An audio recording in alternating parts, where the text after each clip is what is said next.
Hello friends, तो आज की इस वीडियो में आपका स्वागत है। आज हम बात करेंगे क्लास 10th का जो टॉपिक है pair of linear equation in two variable, दो चरों वाले रैखिक समीकरण। उसमें हम लोग बात करेंगे कि रैखिक को सॉल्व कैसे किया जाता है।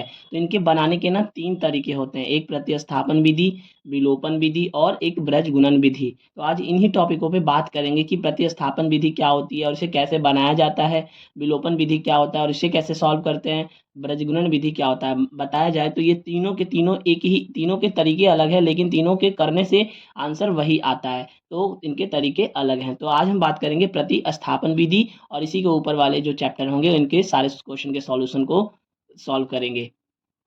जैसे कि यहाँ पे आप देखोगे कि एक्सरसाइज 3.2 का ये चैप्टर है और इसमें कह रहा है कि निम्नलिखित रैखिक समीकरण युग्मों को प्रतिस्थापन विधि से हल करें। जिसमें हमारा पहला क्वेश्चन है 7x माइनस 15y बराबर 2 और x प्लस 2y बराबर 3। तो इसे प्रतिस्थापन विधि से सॉल्व करते हैं, देखिएगा। तो यहाँ पे आपको कैसे इसको प्रतिस्थापन विधि से बनाना है वो देखते हैं। देखिए, सबसे पहले सॉल्यूशन लिखना चाहिए और उसके बाद लिखेंगे 7x माइनस 15y बराबर 2। हम इसे समीकरण 1 मान लेते हैं और x प्लस 2y बराबर 3, इसे मैं समीकरण 2 मान लेता हूँ। ठीक है, तो अब हम यहाँ पे चलेंगे समीकरण 1 से, समीकरण 1 से चलते हैं। ठीक है, तो यहाँ पे ध्यान देंगे कि जो हमारा पहला समीकरण है वो है 7x माइनस 15y बराबर 2। आप देखिए करना क्या है ना कि इन दोनों में से किसी एक को इस तरफ भेज दीजिए। ठीक है ना, किसी एक ही चर वाले मान को इधर रखेंगे। आप जिसे भी भेजना चाहें, मान लीजिए मैं इस माइनस 15y को इस तरफ भेज देता हूँ, तो 7x बराबर 2 प्लस 15y हो जाएगा। ठीक है ना, और अभी x के साथ 7 है, इसे भी हटा दूं तो x बराबर 2 प्लस 15y तो होगा, और ये 7 इधर गुना में ना था तो नीचे आ जाएगा, भागा में 7 आ जाएगा। ठीक है ना, तो इस प्रकार से x का मैंने वैल्यू निकाल लिया। अब इस x का मान, क्योंकि ये समीकरण 1 से निकाला हुआ चीज है, तो इस x का जो वैल्यू है ये आप समीकरण 2 में रख दीजिएगा। तो x का जो वैल्यू है, x का मान समीकरण 2 में रख देते हैं। तो जब हम इसे समीकरण 2 में रखेंगे तो समीकरण 2 हमारा था x प्लस 2y बराबर 3।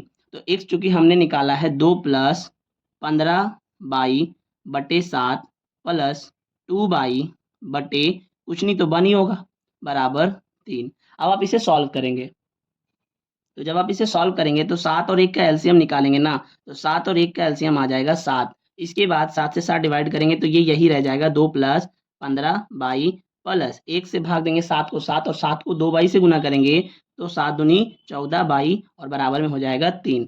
अब क्रॉस मल्टीप्लीकेशन कराते हैं, तो 2 प्लस 15 और 14, तो इन दोनों को जब हम जोड़ देंगे तो 15 10 25 और 4 29, यानी 29 आ जाएगा। और ये 7 तिया 21 हो जाएगा, क्योंकि इनको इनसे गुना करेंगे तो यही रहेगा। इसके बाद देखिएगा करना क्या है कि 2 प्लस 29 बराबर 21 आ गया।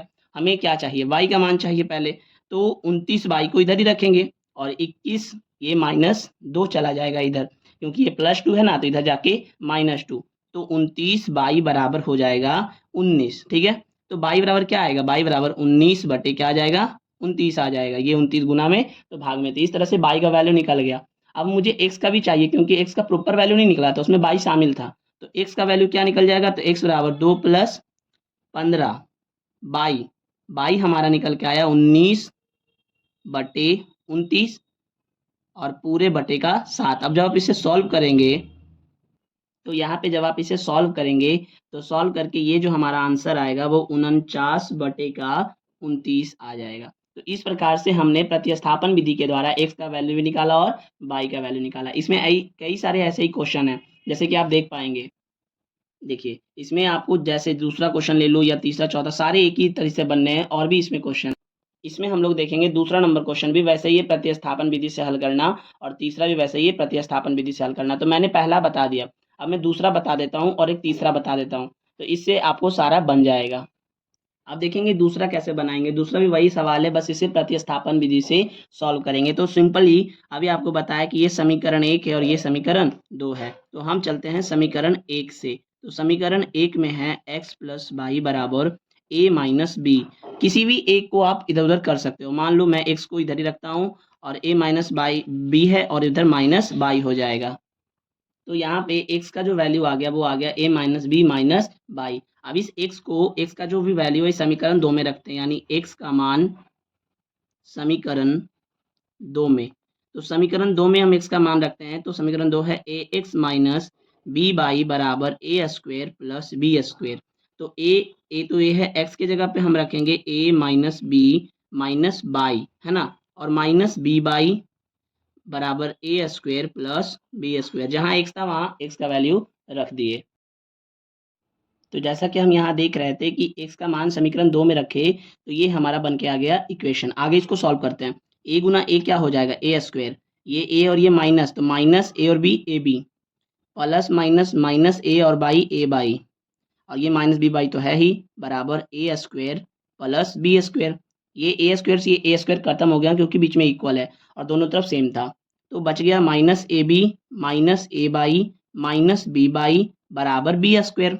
अभी ध्यान से देखेंगे तो ये ए बी को हम इधर ले चले जाते हैं, तो इधर बचेगा minus A B minus B by बराबर B square plus A B.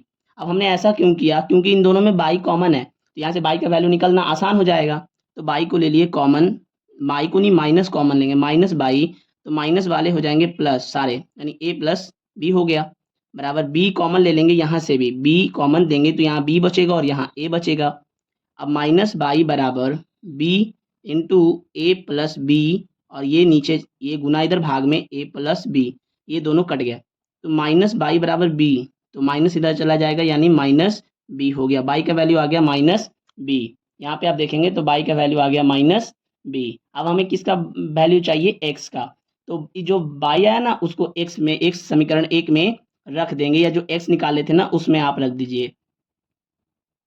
तो वहाँ पे जो x का वैल्यू आया था वो आया था a minus b minus y, तो x बराबर a की जगह a माइनस बी तो माइनस बी, और बाई की जगह माइनस बी तो माइनस बी, तो x बराबर a, ये माइनस बी और ये माइनस माइनस प्लस बी, इस हिसाब से ये दोनों कट जाएगा। तो जब ये दोनों कट जाएगा माइनस बी प्लस बी, तो x बराबर क्या आ जाएगा, a। तो इस हिसाब से आपका दूसरा का पहला क्वेश्चन बना, और मुझे उम्मीद है कि आपको दूसरा का दूसरा भी बन जाएगा। अब तीसरे नंबर का किसी एक क्वेश्चन का सॉल्यूशन कराते हैं ताकि आपसे 3.2 सारा सॉल्व हो जाए।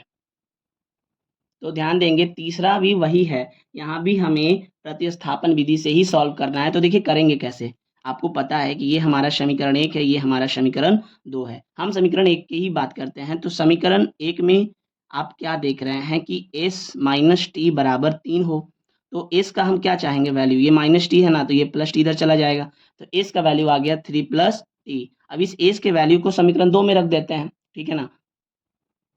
तो यहाँ पे देखेंगे कि s का मैंने निकाला 3 प्लस टी, अब हमें यहाँ पे इसमें s का वैल्यू रख देते हैं, तो क्या करते हैं, इसके जगह पे रखते हैं, ये s है, इसके जगह पे 3 प्लस टी और बटे में 3 प्लस टी बटे 2 बराबर का 6। इन दोनों का आप एलसीएम लो, 3 और 2 का एलसीएम क्या आएगा, 6 आएगा, तो 3 दूनी का 6 2, तो 2 को गुना करेंगे 3 प्लस टी के साथ, और 2 तिहाई 6, तो 3 गुना टी, तो 3 टी बराबर 6। क्रॉस मल्टीप्लाई कराएंगे, पहले तो सॉल्व करते हैं, तो 2 तिया 6 प्लस 2t प्लस 3t बराबर 6 गुना 6 6 6 36, क्रॉस मल्टीप्लिकेशन के थ्रू। तो इसके बाद क्या करेंगे, तो इसके बाद हम 3 और 2 5 यानी 6 प्लस 5t बराबर 36।